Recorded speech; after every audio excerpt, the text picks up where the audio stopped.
RMC, le week-end des experts, 6h-8h, votre jardin, François Sorel, Patrick Mulan. «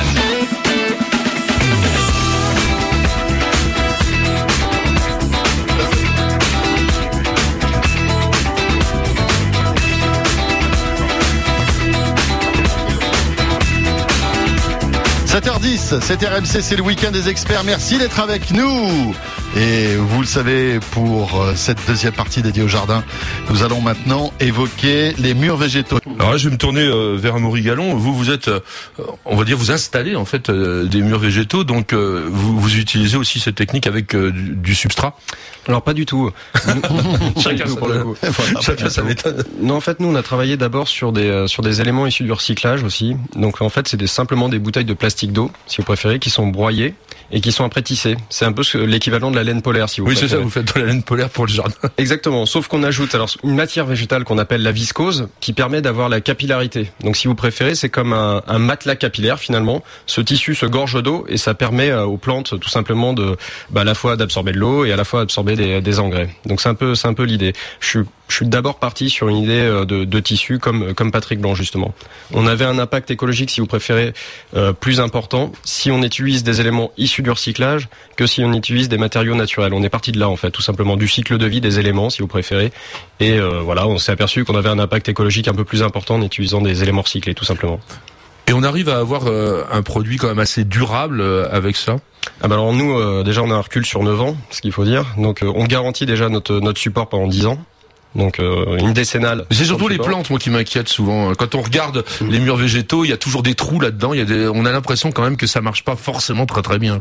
Alors après, c'est surtout une question de choix botanique. Alors nous, on fait 95% de murs végétaux en intérieur. En intérieur. C'est vrai que c'est comme ça qu'avait commencé Patrick, et ça marche peut-être un petit peu plus facilement. Faut être très très clair, oui. Et en extérieur, faut vraiment que ça soit une zone qui soit très abritée. Vu qu'on a un faible substrat, forcément, il y a une sensibilité au gel, si vous préférez. Oui, bien sûr. Forcément. Mais je dirais que ça a d'autres avantages en extérieur. Très bien, messieurs, petit break. On revient dans un instant après la météo et les infos. Bientôt 7h30. Météo avec Maxime Poulaou, avec Thomas. Nous sommes au cœur de ce rendez-vous jardin et on évoque les murs végétaux avec nos invités, Patrick. Voilà, on a vu un petit peu la technique. On a vu qu'on pouvait faire des murs végétaux petits, des grands, avec de la terre, sans terre, et on n'a pas encore beaucoup parlé des plantes. Et j'ai pas donné non plus encore la parole à Olivier Riols. Donc Olivier, Société Capsel, vous êtes paysagiste. Vous disiez tout à l'heure, là, il faut quand même qu'on parle des plantes parce que c'est quand même le choix des plantes qui va déterminer un petit peu la réussite de notre mur. Et en disant, c'est peut-être quand même plus facile de les faire à l'intérieur. Ah oui, c'est tout à fait fondamental de savoir quel type de plante on met dans quel endroit. Donc vous avez deux types de plantes, ce qu'on appelle les plantes d'intérieur et les plantes d'extérieur. En fait, les plantes d'intérieur, qu'est-ce que c'est ? Ce sont les plantes qu'utilisait Patrick Blanc, comme on parlait tout à l'heure, dans les pays tropicaux. Oui, c'est les tropicales qu'on a adaptées à l'intérieur, parce en fait, une plante d'intérieur, c'est une plante qui ne supporte pas le gel. Donc on les met à l'intérieur, mais il faut quand même retrouver une certaine hygrométrie, ça c'est très important.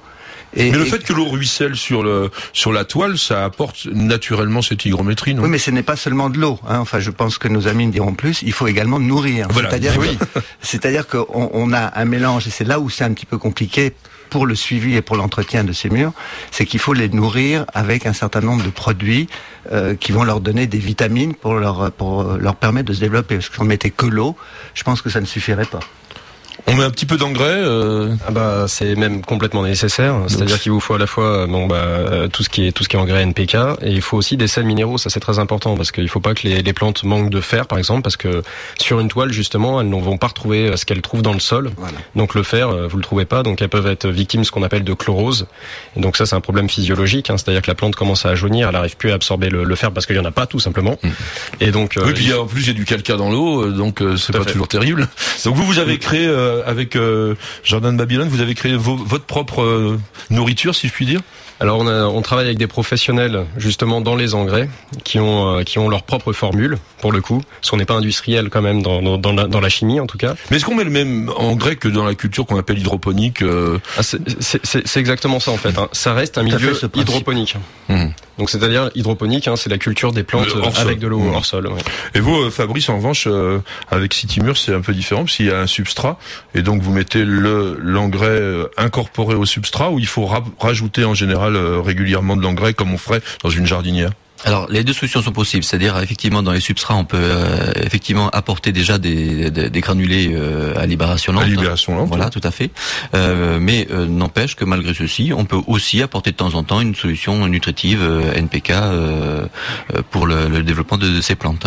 Oui, parce qu'en fait le problème aussi encore la verticalité, je pense que ça elle pose un problème systématique, c'est-à-dire que vous avez mettons de l'engrais, vous pouvez pas le maintenir vertical partout, ça va forcément migrer.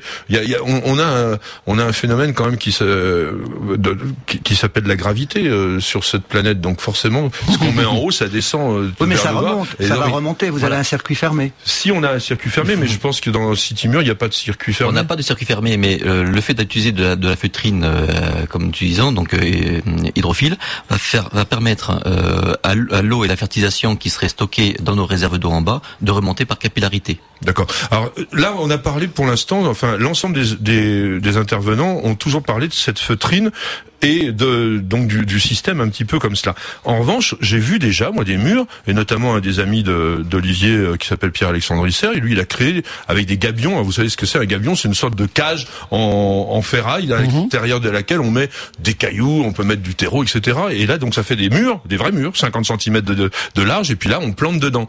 Mais on n'est plus dans le même concept, mais ça marche quand même aussi très bien. Ça marche très très bien, mais là vous êtes dans un concept d'extérieur où vous avez de la place. Obligatoirement. Oui, voilà, où il y a de la place. Voilà. Ça c'est important. Parce que je crois que le grand mot c'est la place, et que aujourd'hui on est dans un milieu urbain, donc le mur végétal se développe là comme vous en parlez tout de suite, parce que comme on ne peut pas s'étaler en largeur, on s'étale en hauteur, et on cherche à savoir comment est-ce qu'on peut faire rentrer le végétal dans la ville.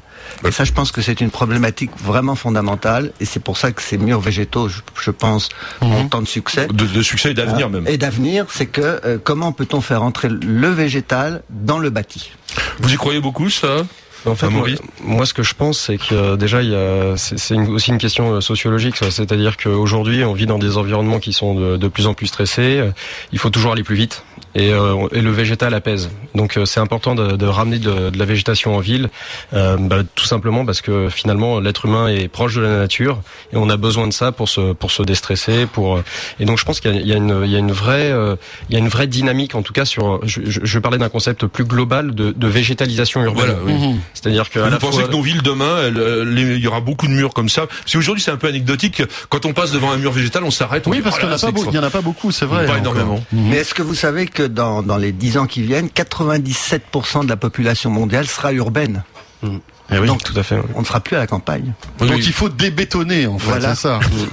Oui, on va en habillant tout simplement. Donc on a besoin de plantes, on a besoin de verre, on a besoin de végétal. Et aujourd'hui, on est complètement coupé. Est-ce que ça a un intérêt autre que le bien-être? Est-ce que ça peut en avoir un intérêt pour la santé, par exemple? Il va y avoir, c'est des polluants, c'est naturellement les plantes. Oui, mais ça, des polluants, c'est du marketing, ça, non? Non. C'est pas un mur végétal qui va dépolluer l'atmosphère. Attendez, il y a la santé physique et il y a la santé psychique. Non, c'est pour ça. Non, mais la santé psychique, le bien-être, d'accord, mais après, est-ce que ça a un intérêt véritablement au niveau sanitaire? Il y a captation quand même des polluants de la ville, parce qu'en plus là, on n'est plus sur une petite plante d'appartement comme on avait dit, effectivement, les plantes dépolluantes de la maison, etc. Là, si vous êtes sur des grands murs, vous avez quand même des surfaces qui sont très importantes. Donc ce rôle-là, il va se jouer. Il va jouer aussi un rôle de tampon thermique. Ça, on connaît ça aujourd'hui. Hein, c'est pas épais quand même les murs végétaux, mais on gagne de la température. Vous avez des chiffres là-dessus? Alors moi, j'ai pas particulièrement de chiffres, mais c'est vrai que c'est reconnu qu'un mur végétal, c'est aussi un isolant thermique, un isolant phonique aussi. Phonique, oui, bien sûr. Effectivement, il y a un rôle esthétique que tout le monde apprécie au niveau de son chez soi. Mais il faut pas oublier aussi que ça peut avoir également des vertus environnementales très fortes. Regardez le quai Branly. Oui. Le quai Branly, le bâtiment a une fonction isolante très forte. Le mur, ah oui, d'accord. Absolument. Ça a été construit en fonction de ça. Et avec les jardins de Babylone, vous avez ce concept-là, vos clients vous demandent votre travail pour cela, ou c'est simplement esthétique? Alors moi, je suis plus partagé sur la question. Déjà en termes de phonique, il faut savoir que dans une ville, le bruit vient de partout, quoi. Vous avez les vibrations du bâtiment, vous avez le métro, le bruit vient du sol. Donc mesurer, quantifier ça, je veux dire l'isolation grâce au substrat ou grâce au végétal, c'est très compliqué. Vous avez comme un double vitrage, non? Exactement, mais je veux dire le bruit vient de partout. Donc si vous avez un problème, je sais pas, d'une boîte de nuit ou d'un métro qui est en dessous chez vous, c'est pas pour ça que vous allez avoir ce problème. En ville, Ce que je veux dire, c'est que le bruit vient de partout, donc c'est très difficile en fonction du lieu. En fait, il faudrait voir ça vraiment en fonction du lieu. Après, effectivement, par rapport au rayonnement du soleil, ça c'est le végétal a un rôle tampon par rapport à ça. Et par rapport au réchauffement climatique, on sait aussi que le végétal rafraîchit quand même l'atmosphère. Puis là, il y a l'humidité, il y a tout ça. Donc non, il y a quand même des rôles. Alors c'est peut-être pas encore 100% connu, mais globalement, on va vers cela parce qu'on sait que demain, les villes s'habilleront un petit peu de végétaux parce que de toute façon, on n'aura pas les places de les mettre ailleurs non plus. Hein. Un jour, on parlera des toitures, mais il n'y a pas que les toits. Et puis en plus, c'est sympa. Je pense que les murs, on les apprécie, on les vit. Alors que les toits, on les voit pas. Hein. Donc ça, c'est aussi assez important. On va revenir dans un instant. Tout à fait. On va parler de l'entretien un petit peu. Alors l'entretien des murs végétaux. Puis combien ça coûte? Moi, j'aimerais bien savoir ça aussi. Combien ça coûte? Exactement. 32-16 si vous voulez nous joindre. On évoque les murs végétaux encore pendant un petit quart d'heure sur RMC dans ce week-end des experts. On a la chance d'avoir vraiment la crème des invités ce matin qui peuvent répondre à vos questions. Donc profitez-en. 32-16 jardin@rmc.fr. À tout de suite. RMC, le week-end des experts. Votre jardin, François Sorel, Patrick Newlan. 7h46, le week-end des experts. Suite et fin, en tout cas pour cette partie jardin. Je vous rappelle qu'on changera d'univers dans quelques instants après la météo et les infos de 8h. Ça sera la maison avec Christian Pesset, les ennemis du bois, entre autres, que nous évoquerons entre 9 et 10. Patrick, pour terminer notre spécial murs végétaux, on va maintenant s'intéresser à l'entretien de ces murs végétaux. On va rentrer dans la pratique. C'est vrai qu'on peut avoir l'impression quand même que c'est pas si évident que ça, parce que quand on regarde, on parlait par exemple du quai Branly, il y a toujours des espaces qui sont pas trop plantés. On a l'impression que les végétaux sont pas forcément toujours bien à l'aise. Donc, je vais commencer par Amaury Gallon, donc des Jardins de Babylone. Comment on entretient un mur végétal pour qu'il reste beau? Alors le principal problème, déjà, je pense que c'est surtout d'avoir une intervention mensuelle, si vous préférez. C'est la régularité de l'intervention. Il faut absolument intervenir tous les mois pour la simple et bonne raison que déjà qu'il y a un système d'arrosage, qu'il faut nettoyer les filtres. Et si on n'intervient pas tous les mois, les filtres risquent de se boucher. Donc on en revient un peu à ce que disait Patrick Blanc tout à l'heure, c'est un peu le principe de l'aquarium. C'est exactement le principe de l'aquarium. Ouais, c'est une bonne image, ça. C'est comparable à un aquarium. Du coup, il faut l'entretenir assez régulièrement. Donc pour pas justement d'avoir des problèmes de filtres bouchés ou de maladies qui se développent sur les murs végétaux. Faut savoir. On peut le faire soi-même ou dans votre système, c'est toujours vous les professionnels qui entretenez le mur de vos clients. Alors ça c'est une question qui est intéressante parce qu'en fait nous on a des clients aussi qui sont passionnés, quoi. Vraiment le particulier passionné qui adore les murs végétaux et qui va lui-même entretenir son mur végétal. Alors ce passionné-là, en fait, il va l'entretenir tous les jours. C'est un peu comme quelqu'un qui comme un jardin, hein. Voilà, ou qui adore son aquarium finalement, ses poissons. Il va passer devant tous les jours, donc il va l'entretenir tous les jours. Et donc ces personnes-là, en général, ils entretiennent mieux leurs murs végétaux que nous. Donc on leur laisse. Mais sinon, pour les gens qui n'aiment pas forcément entretenir, et qui aiment juste l'aspect visuel des plantes, et ben là, on propose un contrat d'entretien tous les mois, en fait. Olivier, vous qui donc en installez de temps en temps et puis qui êtes quand même, je dirais, un spécialiste du jardin, qu'est-ce qu'on y fait sur ces murs végétaux? D'abord, un mur végétal, c'est un milieu quand même fragile. Hein, on est quand même pas en pleine terre, donc il faut le suivre et donc. Comme on parlait tout à l'heure, il y a intérieur et extérieur, et la problématique n'est pas tout à fait la même non plus. Comme vous parlez du quai Branly, effectivement, parfois il va y avoir de la perte de plantes, parce que c'est surtout le froid. Hein, parce que comme on est sur un substrat très très mince, les racines sont les racines gèlent, et il faut changer. Donc il faut avoir conscience que quand même il y a un entretien, il y a un suivi, et que de temps en temps. Moi j'ai vu aussi qu'il y avait la prolifération de certaines espèces qui prennent la place sur les autres. Donc en fait il faut arriver à tailler un peu, équilibrer tout ça. Il faut tailler, il faut sélectionner, il faut être dessus. Hein. C'est un entretien constant. Et Fabrice Boinard, donc avec Citimur, il y a moins d'entretien par votre système ou? Bah oui, puisque nous travaillons nous pas sur un milieu hydroponique, mais un milieu de substrat, donc vivant. Une jardinière verticale. Ouais. Absolument, c'est une jardinière verticale. On a voulu faire un mur vraiment à disposition de tout un chacun et de rester dans la simplicité du système. Et c'est vrai qu'on n'a pas les contraintes que nous avons au mes confrères au niveau de l'entretien, puisqu'on est vraiment sur une jardinière un peu particulière parce qu'elle est verticale, mais à l'intérieur nous avons quand même du substrat. Donc on n'a pas les soucis que peut avoir d'autres murs qui sont. Elle a quelle épaisseur votre jardinière Citimur? Elle fait à peu près 20 cm d'épaisseur. Oui, voilà. Donc une petite jardinière. Une petite jardinière. Donc en même temps les racines elles ont plus de place, quoi, parce que elles vont se développer sur l'ensemble. Voilà. Mais alors justement quand on est dans un mur ou même d'ailleurs quand on n'est pas, quand on est dans un substrat ou même quand on ne l'est pas. alors j'ai employé peut-être un faux mot, mais est-ce qu'il y a besoin de rempoter, est-ce qu'il y a besoin de les changer de place, les plantes, à un moment donné? Non, enfin, dans un mur, on peut pas changer de place. Bah oui. Voilà. Mais on n'a pas besoin. Qu'est-ce qui peut se passer? C'est effectivement qu'il y a un problème d'irrigation, de régularité d'irrigation. C'est pour ça que nous avons fait des murs qui sont des modules d'1 mètre pour justement éviter ce problème-là et de pouvoir aussi travailler donc le goutte à goutte. Mais la régularité effectivement d'un goutte à goutte sur 1 mètre est tout à fait reconnue. Ça fonctionne. Ça fonctionne très bien. D'accord. Et vous, Amaury Gallon, nous, la particularité de nos murs végétaux, c'est qu'on recycle l'eau déjà. Donc, qui dit recyclage de l'eau, dit une maintenance beaucoup plus importante. Donc ça, je pense que c'est quelque chose qui est très important. Et ça, je pense que c'est quel que soit le système de murs végétaux, à partir du moment où on recycle l'eau, il faut au moins déjà contrôler les engrais, il faut justement contrôler les filtres, et ça, c'est quel que soit le système. C'est une vraie grosse technique, ça. Hein. Exactement. Exactement. C'est incontournable. C'est incontournable. Alors on va parler 2 mots de végétaux. Enfin, je disais de prix, on va y revenir à la fin, mais quand même au niveau des végétaux. Alors, à chacun, quel serait votre tiercé de plantes pour l'intérieur et pour l'extérieur qu'il faut absolument mettre dans un mur végétal? Allez, qui pourrait faire le mur, en fait. Voilà, qui pourrait faire le mur, voilà. Sans faire mauvais jeu de mots. Alors moi, je dirais que en intérieur, je préconise des saxifrages. On a certaines saxifrages qui sont Solonifera.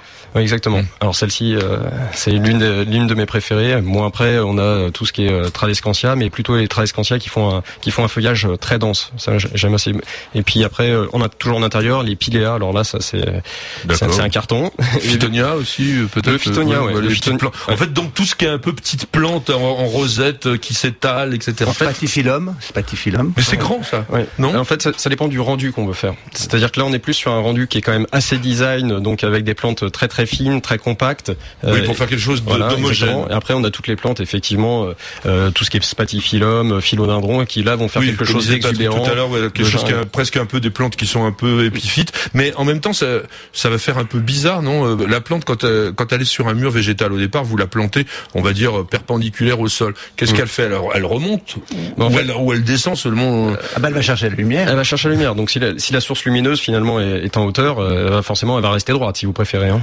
Donc, mais moi je pensais qu'on aurait plus intérêt à mettre que des plantes retombantes, style chlorophytum ou des choses comme ça. Ça serait plus esthétique, non? Mais c'est la richesse du mur végétal, c'est que vous faites ce que vous voulez. Et oui. vous faites un mur végétal selon votre goût, selon votre esthétique. Mais après, il faut les tutorer, non? Pas vraiment. Un philo, ça va tenir comment? Vous la taillez, c'est la taille qui va faire que. Ah oui. Le philodendron a des racines aériennes, hein, donc il va justement, c'est ce que disait aussi Patrick Blanc. Mais quand ils sont en pot, on les tuteur. Par exemple, un syngonium, si vous le tutorez pas, c'est rien du tout. Mais là, il va faire des racines partout sur le tissu, donc si vous préférez, il va s'ancrer. Donc il va s'ancrer, voilà, il va tenir solidement. Et puis après, je dirais sur l'extérieur, on aime beaucoup tout ce qui est campanule. Et puis après, des plantes qui vont ramener de la biodiversité. Et on n'en a pas parlé aussi. Je pense que ce qui est intéressant aussi, c'est de pouvoir après ramener des nichoirs. Nous, on est en train de travailler un projet avec la mairie de Paris. Ramener des nichoirs à pipistrelles, ramener aussi des éclosoirs à papillons, des ruches, ruches à accrocher en façade. Donc là, on a tout un projet là-dessus qui va être mis en place courant de l'année prochaine. Des coccinelles. Voilà, des coccinelles, ouais, aussi, ouais. Ah bah très bien. Il y aura des hôtels à insectes, voilà. Des hôtels à insectes, ah oui. Sur les murs végétaux, voilà. C'est très sympa, c'est des petites, il y a. Exactement, c'est des petites maisonnettes. Oui, des petites maisonnettes en bois, ouais, c'est très sympa. Et bien voilà, Patrick. On arrive à la fin. Bon, je vais rappeler quand même qui étaient nos invités. Donc, on avait Fabrice Boinard, donc, pour Site Flore. Il y a un site et il est à Courson. Vous pouvez aller voir déjà son concept. Il y a Amaury Gallon des Jardins Babylone. Donc ça, c'est à Paris. C'est vraiment des spécialistes des jardins et des terrasses. Et puis, Olivier Riols, qui venait aussi pour nous parler de l'exposition Jardin à la Française. On n'en a pas beaucoup parlé. C'est une expo qui a lieu à Saint-Ouen là ce week-end où il y a plein de choses intéressantes. Ça a été indiqué sur la page Facebook de la page Facebook de votre jardin. On rencontrera aussi Olivier tout très très bientôt sur Jardin aux Tuileries, et ça on aura l'occasion de nouveau d'en parler. Patrick, on se retrouve samedi prochain et dans un instant après la météo, les infos, on va changer d'univers. Ce sera la maison avec Christian PC. Bonjour Christian. Bonjour mon cher François, bonjour à tous les invités de Miu Miu. Bon alors. Et à Miu Miu évidemment. Ah oui quand même. Hein. Pas oublier. 2 heures dédiées à la maison avec entre autres une deuxième partie qui sera en fait dédié aux ennemis du bois. Et oui, et là on va avoir des insectes, mais là on va pas leur faire des maisons parce qu'on va pas les accueillir. Il y a les larves d'insectes du bois, il y a la fameuse mérule, ça on en parlera aussi, puis le termite, parce que rappelons que c'est masculin. Oui, c'est le termite.